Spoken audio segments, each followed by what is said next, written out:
This is Elevator People, conversations about taking ideas to the next level on behalf of visionary leaders. I'm your host, PJ Simmons, and I serve as VP of Marketing at Whiteboard, a creative agency serving visionaries seeking to make vision visible. You know, every so often, you stumble onto something unexpected. A name, a company, a story that feels like it was just meant to cross your path. That's exactly how I connected with today's guests, Brandon and Parker, the co-founders of Snapmarket. I was deep in a rabbit hole searching Spotify for conversations around AI and marketing, specifically through a redemptive lens. And there they were. One cold LinkedIn DM later, and it turned out they'd just been talking about us too. What followed was one of those small world moments that reminds you this space is a lot more connected than we think. Snapmarket is a digital marketing agency with a big conviction that marketing can be and should be done differently. Through their unique framework of redemptive marketing, they help entrepreneurs build systems that emphasize organic growth, clarity, and content that actually makes an impact. But it's not just about their process, it's the philosophy that drives them. An intentional shift away from fear-based tactics and towards something healthier, more hopeful, and frankly, more human. In this episode, we dig into what it really means to market redemptively in the age of AI, how they built calm into the chaotic world of agency life, and why meaningful growth, rooted in trust and stewardship, might just be the most radical marketing strategy of all.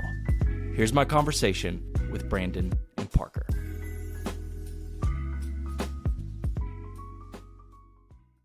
Well, gents, thank you all for joining me. Excited to dive into this convo. Brandon and Parker, you guys, kind of recent contacts. Funny story how we initially connected. I think I was thumbing random Spotify searches on, hey, who's talking about AI marketing through more of a redemptive lens?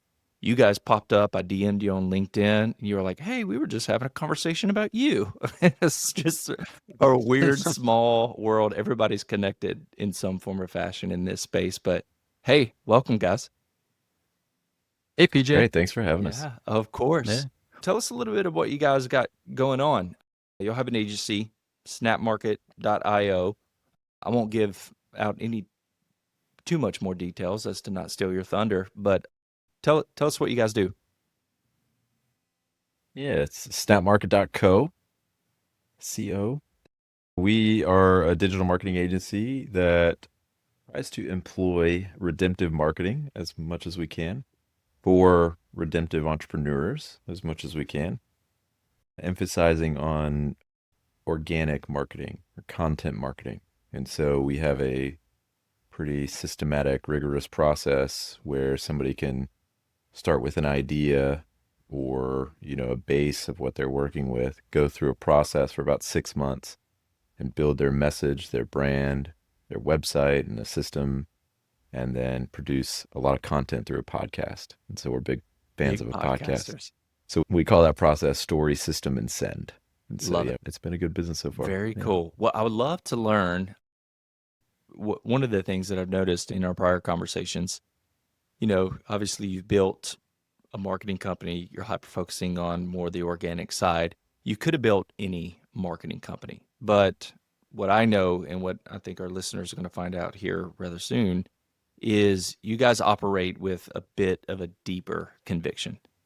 You brought up this terminology, redemptive marketing, redemptive lenses. What drove you guys? What is it inside of you that wanted to build a company with that type of proclivity? Nature or nurture, and our, Nature. did we start wanting to build a company that was redemptive, or did we feel like we wanted to be redemptive and then started a company? I think from kind of leading up to when we started Snapmarket, there were a few stepping stones of having to trust the Lord and pulling through with career shifts and changes. And so I think in our experience, we learned a lot of great things from our past career milestones, but then there's a lot we wanted to change with the opportunity now to start a business. We wanted to do things in a way that aligned with our Christian faith and also was sustainable. So those two things together are what we found through the idea of redemptive marketing off the backbone of practices, redemptive entrepreneurship and business. So that's kind of our guiding paradigm.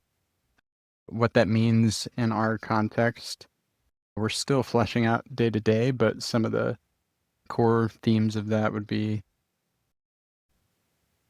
organic first marketing in the age of AI, hopeful, not hyperbolic, where the norm is fear, uncertainty, and doubt, or FUD.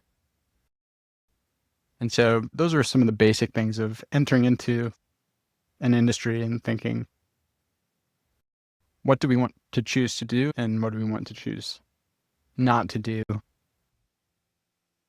related to all stakeholders? So, in a nutshell. Yeah, that's good. Brandon, you got a Yeah. response to that as well? Yeah, if I could add to that, something that I'm passionate about, just living the agency life for the last 10 years, is that agencies can be really chaotic. It's just the nature of the business. You have lots of clients, and then those clients have their own stakeholders. You've got a team that, and a lot of those teams are on different clients and working on different things. And in between that, there's a lot of work that has to get done. And that work is across a range of media. So you have, video, audio, graphic design, copy, and then all that media has to get on proper channels. So you got social, email, blog, website, et cetera, et cetera, et cetera. And to receive that communication from clients, it's across a range of tools: Slack, email, phone, video, Zoom, whatever. And so all of that creates this enormous complexity in running an agency effectively. And I think a big part of redemptive marketing is running an agency that is calm. It's systematic, it's process oriented, nobody's hair is on fire, there's no emergencies. I think that's really hard.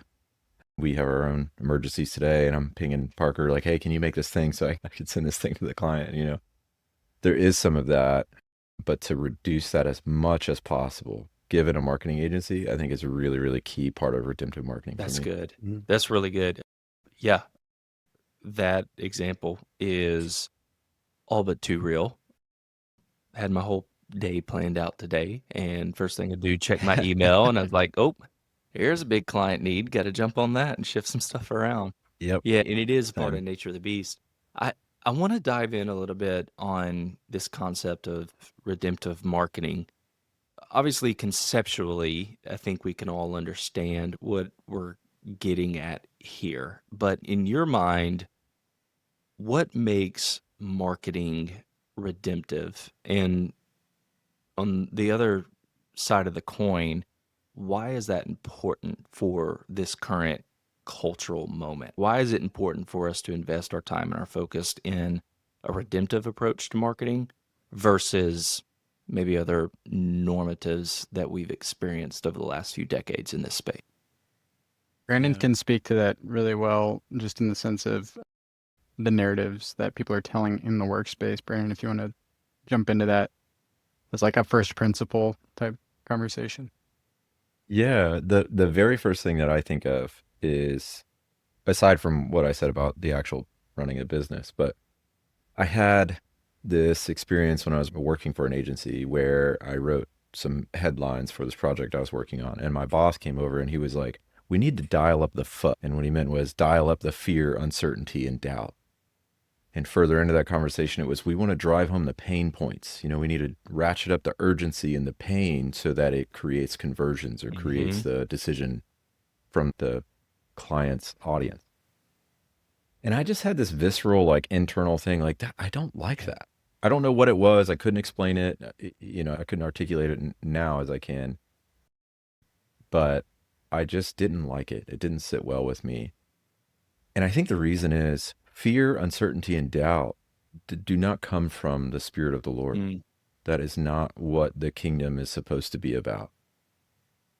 But marketing being what it is, and media too, you watch the news or read a headline or see social media that performs well, it's constant fear and uncertainty and doubt because it captures attention. You capture eyeballs. Well, eyeballs lead to dollars, because of advertising or conversions or leads, whatever that might be. But my take is we don't need more fear, uncertainty, and doubt in the world. I think there's plenty of that just by the nature of the world. So how do you create content, and not just create content, but how do you create content that performs well in a marketing context for a business that is based more around hope and light and encouragement and joy and patience and calm? I think that's really, really difficult to get that right, but I think it's a effort worth trying. That's good. Parker, you got any response to that one? Yeah. So when you take away something, like if we're omitting fear, uncertainty, and doubt, what do you have left? And what Brandon's saying is like, you can fill that void with hopeful narratives, but sometimes our clients' narratives are just more neutral, like a SaaS company or like a professional statistician service or whatever. And you've heard narratives like the death of expertise because you have ChatGPT. Like you don't even need to cite your sources really well. You just kind of like generally find your way through. One of the ways that we've actually found our content to perform the highest is when people are able to speak and bring their subject matter expertise to the forefront where otherwise they wouldn't be able to market at all. So it's purely pragmatic. There's the redemptive piece of do no harm, which is kind of if you're thinking of the redemptive frame from Praxis, that's kind of the ethical sphere. To do no harm and to replace it with something positive and what we're talking about. Subject matter expertise is really important with this kind of thing, especially when it's otherwise locked away in the minds of the subject matter experts. So just from a practical standpoint, that's one of the approaches there. With that redemptive frame, how, if you're familiar with the Praxis terminology, there's the exploitative center.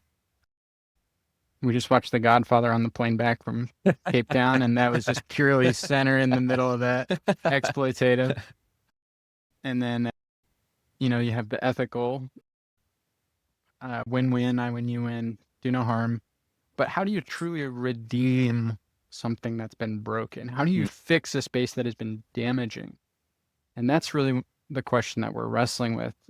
How can we lean into that redemptive edge? Yeah, that's really good. We've been working through some very similar questions at Whiteboard, and the language that we're utilizing in this current season as it pertains to redemptive marketing is approaching our work activity and our marketing through a meaningful lens versus a noisy lens. And this may actually get to something around your expertise comment, where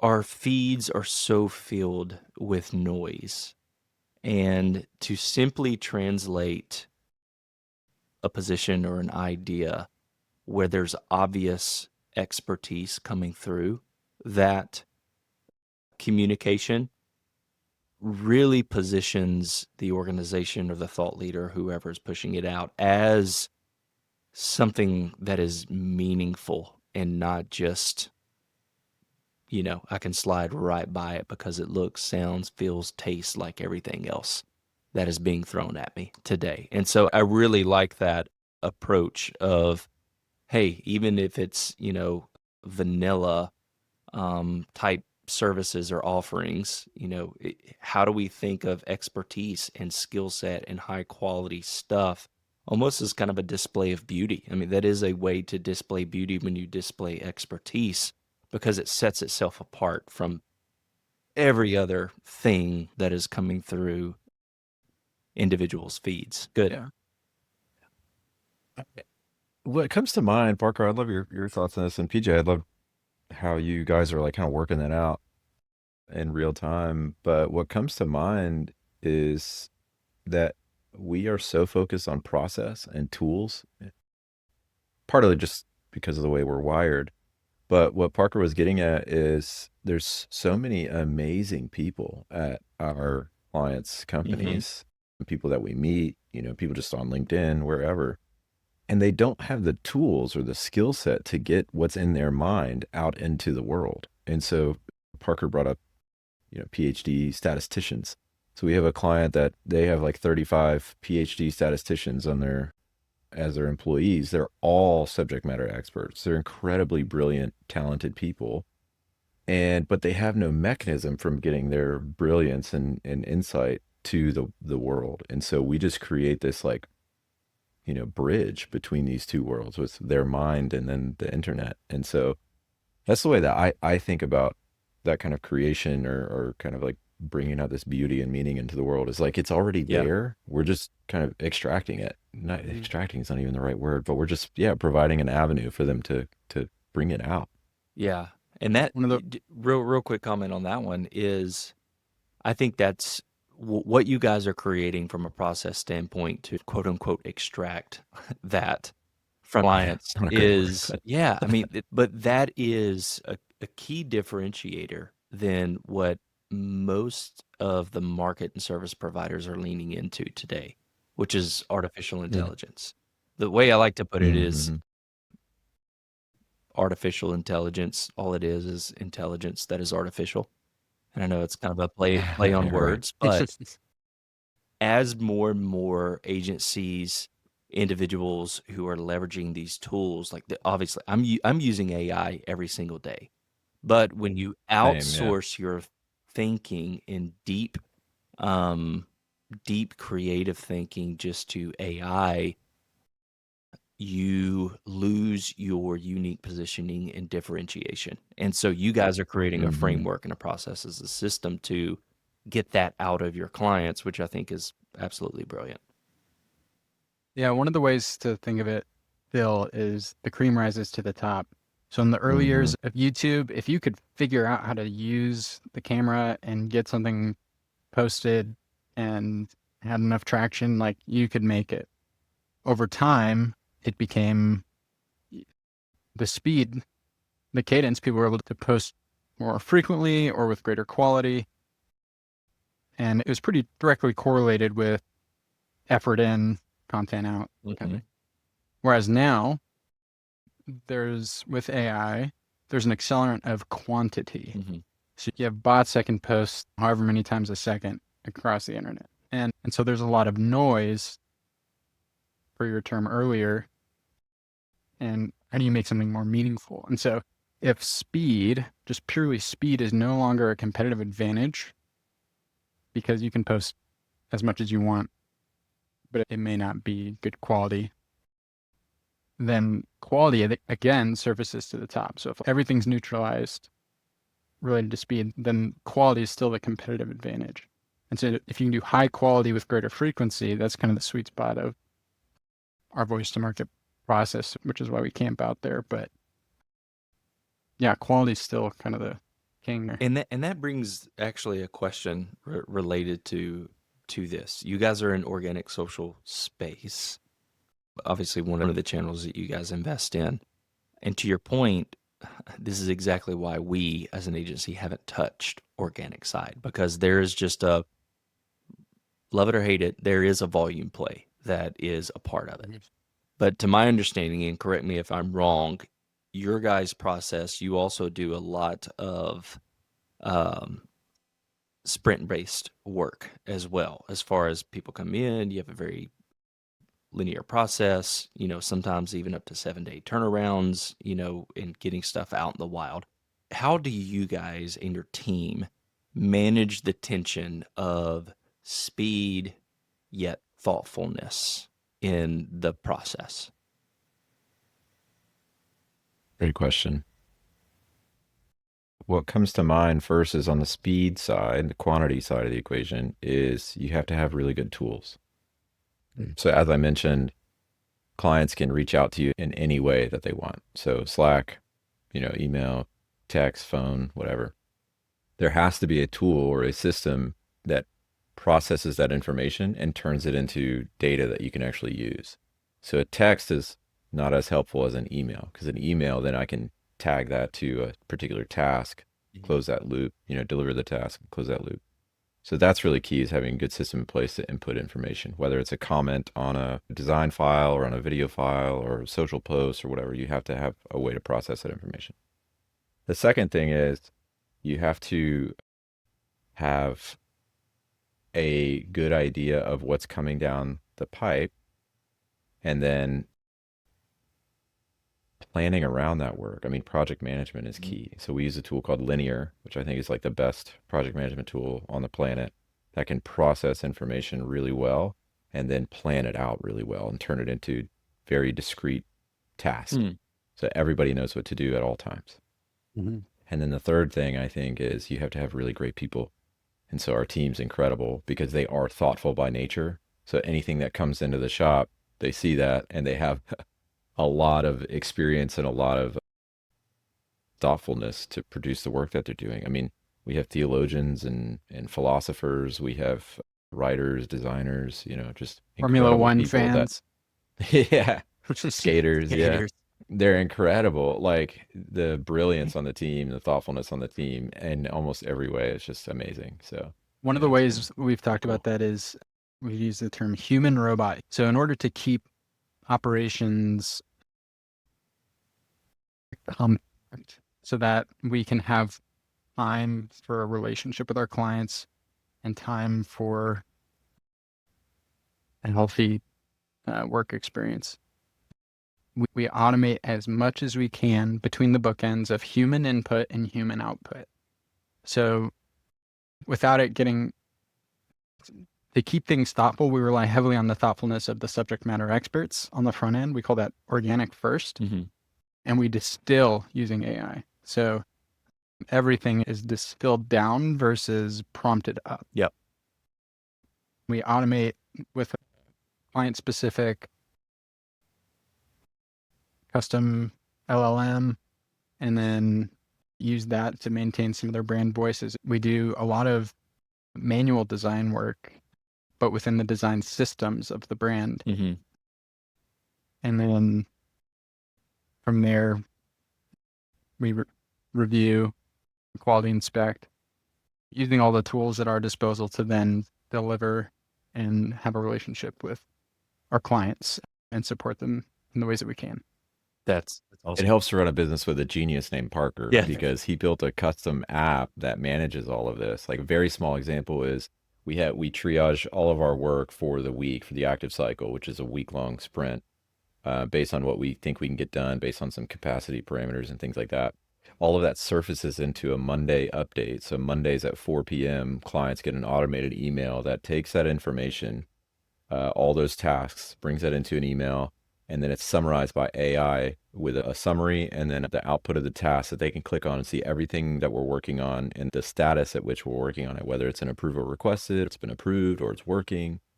And then we've got what we call a market monitor that sits underneath that. That's just like the news of the week, essentially. So in one email, they get everything they need to know about what we're working on every week. Interesting. And on the market monitor, this is just from my own curiosity, is that more of a kind of industry news, or is that specifically related to your agency news? To the client. So whatever their industry in, or Interesting. whatever monitor they want to run, whatever question that they have and they want to pose that to the internet, we bring all that news in. And so they get multiple questions or multiple reports, whatever they want. We actually just launched it today. Very cool. And Parker, are you it's super cool. building AI agents to make these connections? So What's the tech stack look like? yeah, so we're Perplexity business fellows. Oh. And so we're leveraging the Perplexity API and our client-specific GPTs to run queries every day or week or month, depending on the scope, and reporting on that within our client app. And these things are connected to your project management tool as well? That's right. Yeah. So in the same dashboard that you can click in and view projects, you can click in and view your market research. Fascinating. And it's been great. It's like, where have I been mentioned in the news? What industry indicators have changed over the past week? What's going on with these certain keywords and that sort of thing. So you're saying if you want to create margin, to have deep thinking time, to think meaningfully, it's okay to utilize AI to streamline and create some speed for your business. Yeah. This is what I Yeah. hear. Absolutely. To surface the articles, because I mean, if you have to create content or if you want to understand what's going on in the world, well, there's probably 20 very high quality publications that you would want to follow. Wall Street Journal, Bloomberg, The Atlantic, Yeah. The Economist, et cetera, et cetera. It takes hours to Yeah. do that. Well, what if you just got this report that came to you and was like, hey, here's everything that you're interested in right here, and you can scan it. The term we use, the theological term, is progressive revelation. So read the headline and the summary, and if you want to go deeper, progress, reveal more information as you go down. And so it's kind of got this really nice hierarchy of everything you need to know in your That's industry awesome. right there. Very cool. Well, I'm going to flip the conversation to maybe your relationship with clients, and particularly on how you guys are filtering or navigating conversations around this redemptive marketing lens that sometimes does or doesn't connect with the clients that you work with. At Whiteboard, we try to do our best due diligence of, allowing values aligned individuals and clients in the door. So like that's our first kind of line of defense, if you will. But the question comes because the current cultural norm is scale at all cost. Let's go get results, particularly in the marketing space. It's really easy to skirt and cut corners to get the metrics. And so the question maybe comes up is, have you, or what processes or responses do you guys have when you're interacting with a client or a prospect and there's a request that comes across the table that doesn't fully align with your value system, both personally or as an organization? How do you coach your clients and navigate them through that process so that you can align on a appropriate value structure? Good question. I have a couple of examples that come to mind. Parker, I'm curious what you think. Well, there's 5 criteria that line up with an ideal client for us, and redemptive is one in part. So redemptive, or just like a perceived net benefit, they're nice to work with. Like those to us, you said values aligned. We're a business serving the marketplace, and there's no gatekeeping relative to that, as long as it's in that ethical to redemptive range. Mm-hmm. Obviously, we would avoid blatantly exploitative clients. And so beyond that, Brandon, maybe you could share your thoughts, but redemptive, entrepreneurial, process-oriented, subject matter experts. With a budget. With a budget. So always got to sneak that one in. That's right. There have been some instances where we've turned down work that just didn't quite fit. But we had a prospect that made a political comment that we were very uneasy about. And it was kind of an offhand comment very late in the sales call, but I was just like, this is not where I want to go. And then there's been some tricky relational context. I won't get into any of the details, but it causes the kind of integrity questions like, do we want to take on this kind of work? There have also been very practical, like, hey, can you post this thing on social for this global company? And it's just like, how do we weigh that as Christians if it's something that we may or may not agree with? I think Parker and I both are very even-handed, balanced, ecumenical kind of Christians, pretty moderate on all fronts. And as Parker mentioned, we're serving a pluralistic society. This is not a theocracy, and this is not everybody that we work with has to be a Christian by any means. But there has to be some level of like not exploitative, not a jerk. There's some clients that we've had that are just really rude communications to us, and we just don't like that. I don't want to work with that. So we want to intentionally keep our company very small and work with about 25 clients total, something in that ballpark. and start a wait list after that. Yeah. And I think that mitigates a lot of these like big headaches of growth at any cost, because we actually do intentionally want to keep a very small, tight team with clients that we love to serve. And thankfully that has been going well so far, because all of sales has been coming from our personal networks, most of whom are Christians and great people anyway. Yeah. So That's helpful. good. That's good. There's a book that has been super impactful for me in this area. It's from a guy who, to my knowledge, I'm not sure if he's a believer or not, but it's a guy named Paul Jarvis. He wrote a book called Company of One. And it was really the first Mm. time that I at least was asked the question around um, how much growth, like how much growth is too much growth, in the sense of Mm. why are we always trying to grow? So like Mhm. essentially. And now that I have found myself in an organization, in a space that obviously we have growth goals and we have metrics that we're tracking, because, you have mouths to feed and you want impact in the world. But there's a tension, you hear the line that healthy things grow. And my response would be, well, so does cancer. Yeah. Yeah, that's Bad great. things grow as well. And so you always want to manage this tension between viewing growth for the sake of growth, or viewing it more through the lens of stewardship, which is another Mhm. conversation that I've have been in as of recent. Like, how do we view growth more as stewardship versus this like ongoing mountain peak that as soon as we reach it, oh, this is just halfway up. I didn't see this other top. Mm. Now I got to go climb that. And then that's Yeah. just a perpetual Yeah. trying to roll the ball up the proverbial hill, if you will. I think the exemplars for us have been the guys at 37 Signals Base God, Camp, dude, I love Jason guys. Fried and David Hinnemeyer Hansen. Man. Mhm. They're great. They don't even have a business plan. Yeah, they're just like they just highly skilled, yeah. like deep conviction. And Hmm. yeah, the way that they think about business and the way that they run their business is just so healthy. Sorry to hijack, but Yeah. you got me fanboy a little bit. No, I was I'm the thinking of same them way. too. Yeah. They There, value Yeah. independence, which is great. there's so in one of the 37 signals is um something to the effect of business not as war.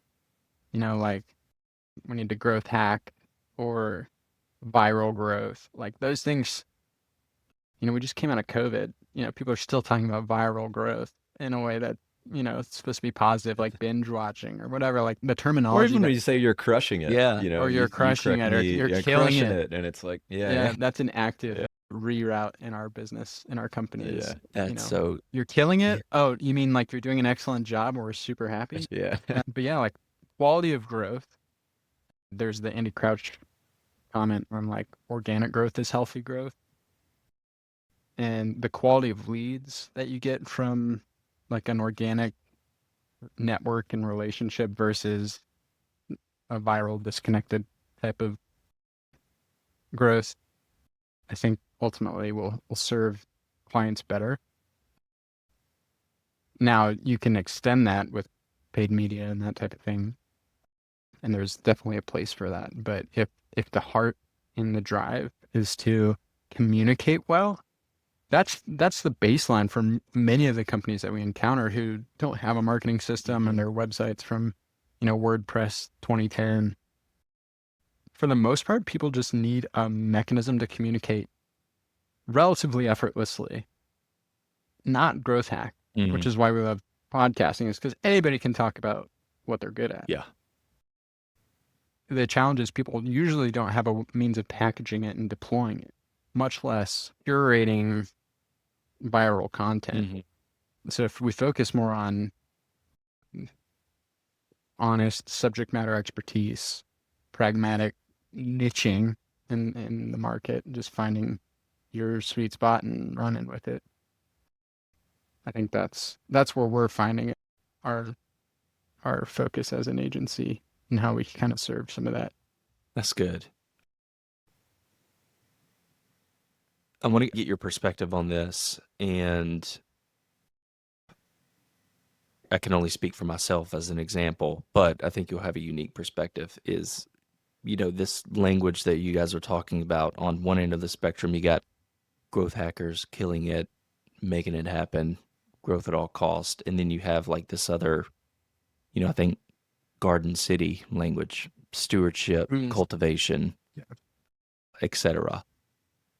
I am of the opinion, just because of my own personal experience, that it is incredibly difficult to change and have a perspective around, let's call it garden cultivation type language and desires within marketing versus the growth hacking stuff, until you have tried and tried and tried the growth hacking results oriented stuff and come to a culmination or a realization that, oh my gosh, I keep reaching all of these goals, but every time I do it, the goalpost just moves. So like my boss tells Mhm. me I need to hit this X, and we celebrate because we win. And then the very next day they come in the door and say, okay, now the quota has gone up. And then if you don't hit that within the next 90 days, then you're on a pip, Wait, wait a sec. Are you Mhm. talking about business or are you talking about 1990s evangelicalism?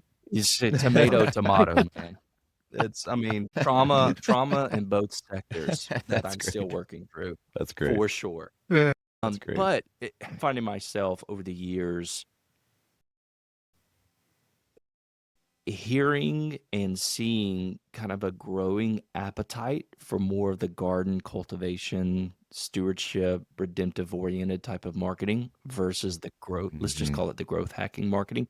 Are you guys seeing the same? And for those who are working through that tension and those questions, what words of wisdom or encouragement would you share with those type of marketers, growth strategists, and business leaders?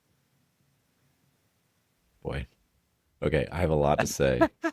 Parker's heard this spiel 100 times, and then he walks away uh, out of boredom. I But love it. my recommendation would be to think very theologically about these things. What I mean by that is, it's not just what is the goal or the business plan I need for my business. It is thinking underneath that to think about what is money? Yeah. What is Hmm. business? From a theological perspective, from a Christian biblical worldview, to think that, our role here is to create the kingdom of God, create the city of God, and a place that he would be pleased to dwell with his people. What does a business do in that place? What does money or capital serve within that sphere? And I think that's a very rich, complicated question. But a very simple way to think about it is think about any kind of like business model or financial model where you've got, typically you're projecting out your cash flows the next 5 years, and then you discount them back to today, and then you get a net present value of the company. Each one of those cells is an assumption. I would argue a theological assumption. Why must a company grow a certain amount? What capital does it require to get there? What assumptions are you making about, does a business need to take on debt to do that? How much debt? You know, I just think there's a lot of like massive theological questions underneath there that get really at the heart of money, of retirement, of wealth, of all these different things. Because if my company has to grow to a certain level so that it gets to a certain valuation so that I can sell it, so that I can make this amount of money and then retire this way, I don't know if any of those questions that are typically in that conversation are at all Christian. They don't seem to have any kind of connection or relationship to the Bible. Now, of course, a business does have to grow. Um, and there are, there's inflation, that's eating away at your money all the time. Like there's very real pragmatic things. People do have to have some kind of safety net, if you will, for in the event they get sick or they need time off or whatever. But I think like there's a lot of theological digging that needs to be done at a very, very deep biblical worldview, albeit like academic Yeah. level, to really think through those things. And I think that's something that I'm keen to Would you explore over the say coming that years. that consideration needs to happen both on a personal level and if we were to separate the personhood from the business leader around business implications? Do you think it's applicable to think through both of those lenses? And Yeah, go ahead. yeah, because at the nature of it, it is, do I trust the Lord Mm-hmm. to grow this business, to take care of me? Mm-hmm.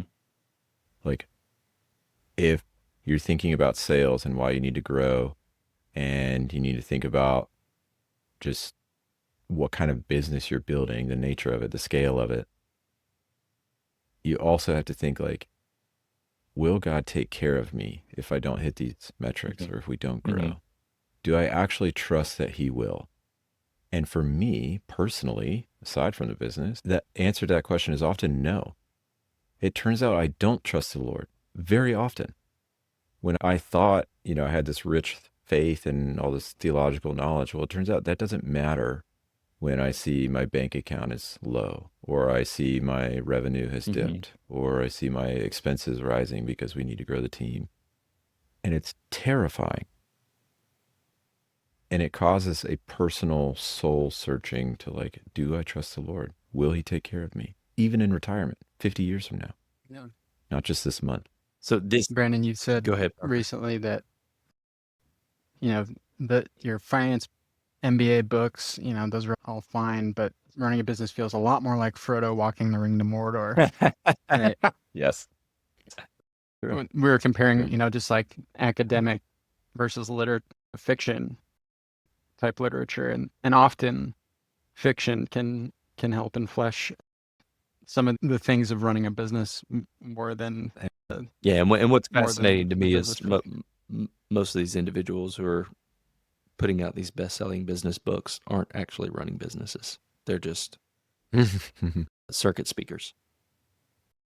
Well, so once you figure out the theological questions that Brandon posed, once you figured that out, it helps to actually have a framework like the Praxis Redemptive Mhm. frame to lean on Yeah. and to not reinvent the wheel.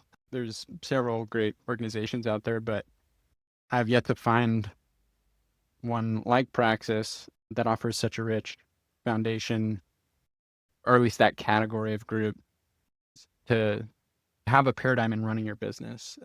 Agile might be an equivalent, Yeah. or just some of these frameworks that you adopt as a business to help you live the good life, Yeah. and help succeed.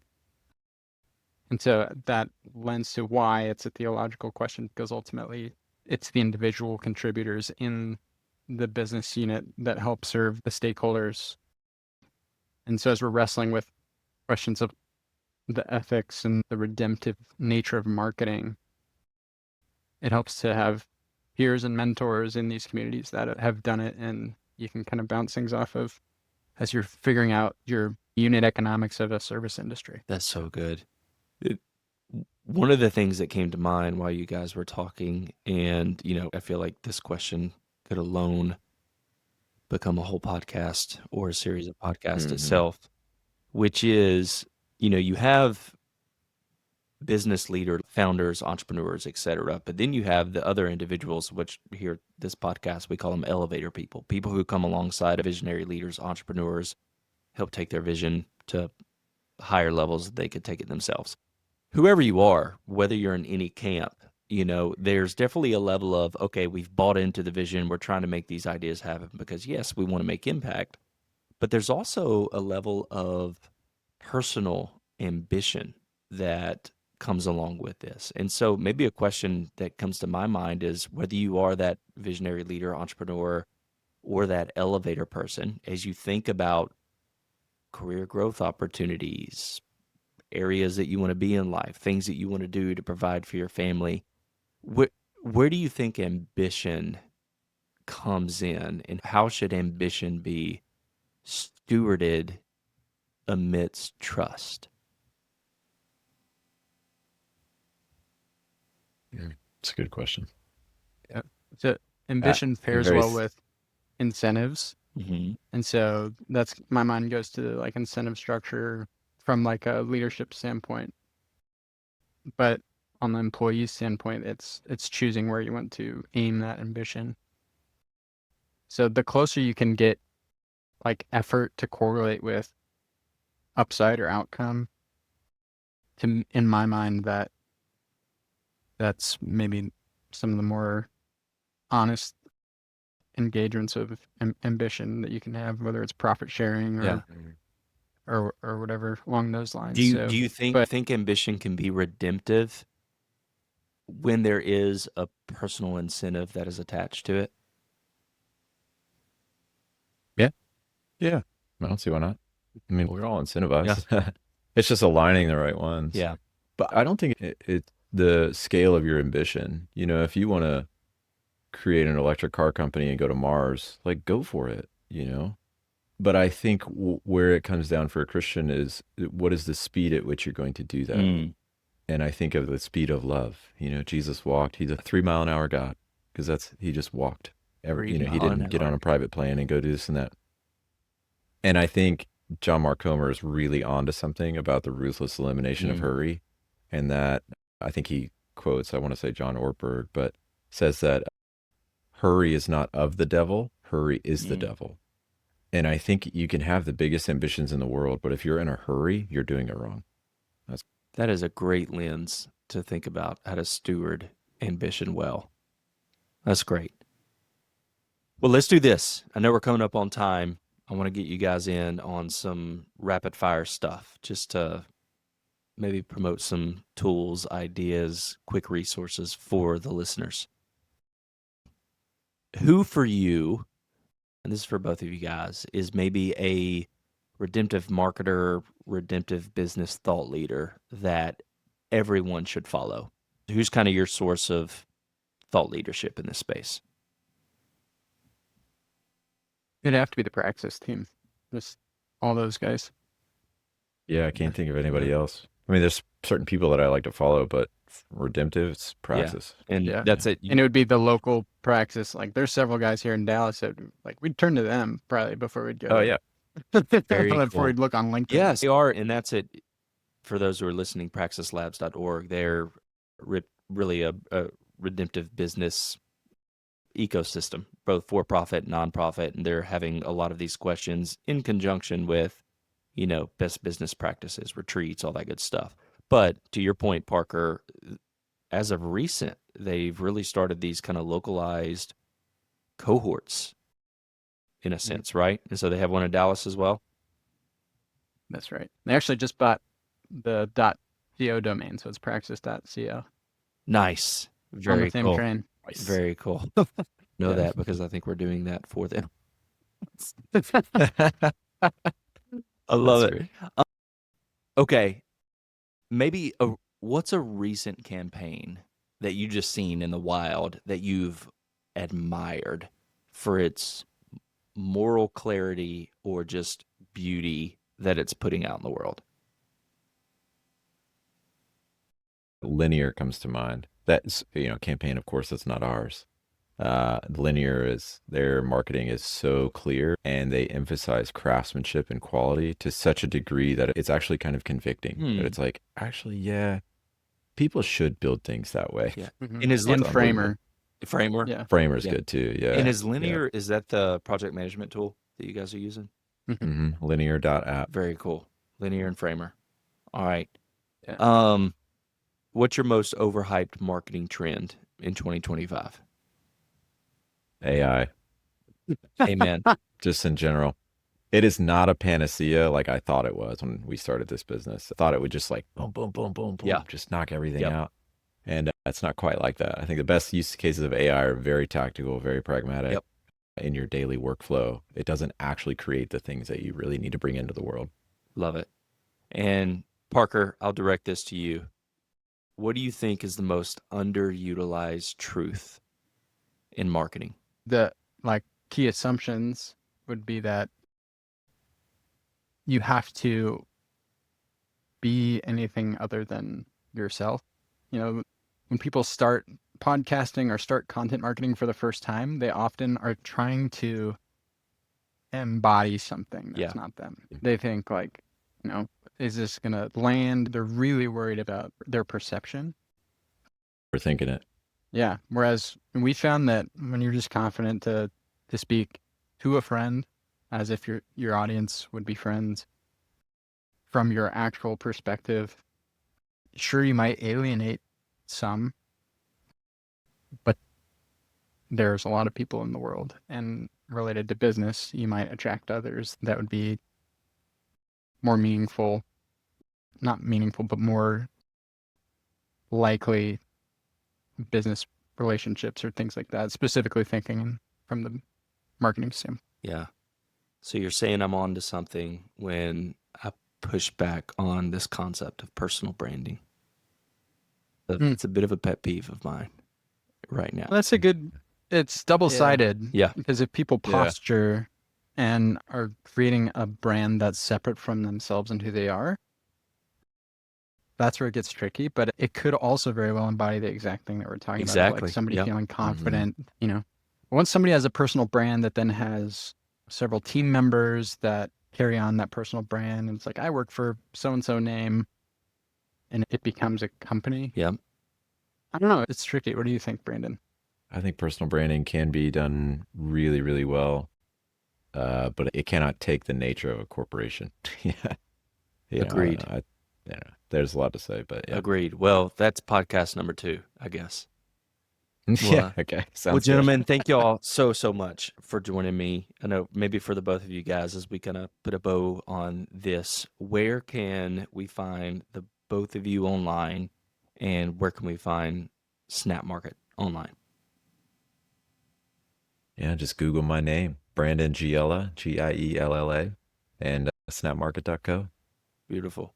And you probably won't be able to Google my name because I'm a Smith, but it's all linked up through snapmarket.co. Beautiful. Thank you for listening to Elevator People. It would be an honor if you subscribed on your favorite podcast platform, and check out our agency website at whiteboard.is to help you and your team make your vision visible.